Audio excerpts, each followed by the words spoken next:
when you get just as wet above the water as you do below. It's 2021 and we are switching things up. To be honest, curating a few top clips from the hundreds we shoot every month has been a bit daunting. I mean, we can't even fit all of the new creatures in the top 15. For example, these were the first bonefish we've seen, but they had to go into the December intro. Same with this beautiful upside-down jellyfish.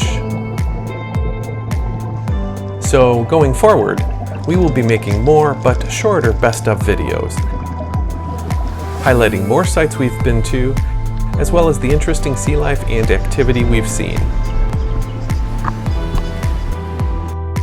Let us know what you think in the comments section below, and as always, please subscribe. Smiley face.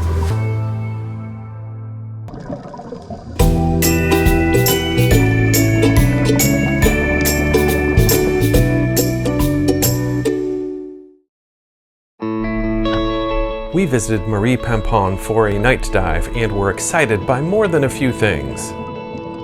The highlight of the evening was this hunting octopus. At one point, I thought Dawn from Rebel Diving Curaçao was pointing me to this dusky squirrelfish, which I don't have on video, but she was really pointing me to this red night shrimp.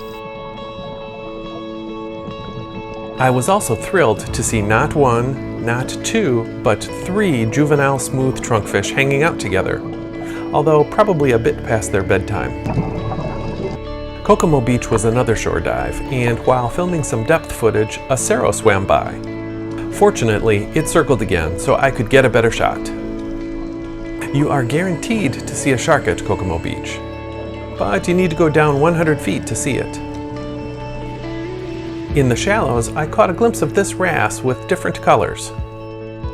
According to the Reef ID books, this is a rainbow wrasse displaying courtship colors.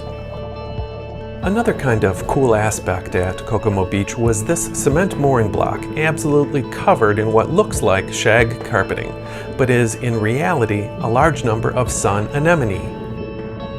In fact, sun anemone are fairly prolific on the island. We dove behind the Aqua Electra desalinization plant and the barrier wall was blanketed by them. Playa Piscado had a yin-yang in terms of emotion, as the sadness of a discarded shark fin was counterbalanced by a slow-swimming turtle enjoyed by the entire group. A bit later, I got my own personal drive-by. Towards the end of the dive, a very large bearded fireworm drew our attention, but right next to it was a closed anemone, which typically provides shelter for little critters. Note the spotted cleaner shrimp hanging on the outside and the hairy clinging crab squeezing through the small opening. We also went on a couple of boat dives with Ocean Encounters. They share an inlet with the sea aquarium, and we sometimes see the aquarium exercising their dolphins on the way out. The sites we visited, Kathy's Paradise and Booby Trap, were terrific, with fields of soft corals, as well as schools of chromis and Creole wrasse. Of course, the sites had an impressive variety of other sea life, including this very well-hidden peacock flounder, a Caribbean spiny lobster, the occasional invasive lionfish, and lots more. Of course, a local cat always makes the perfect ending to a dive.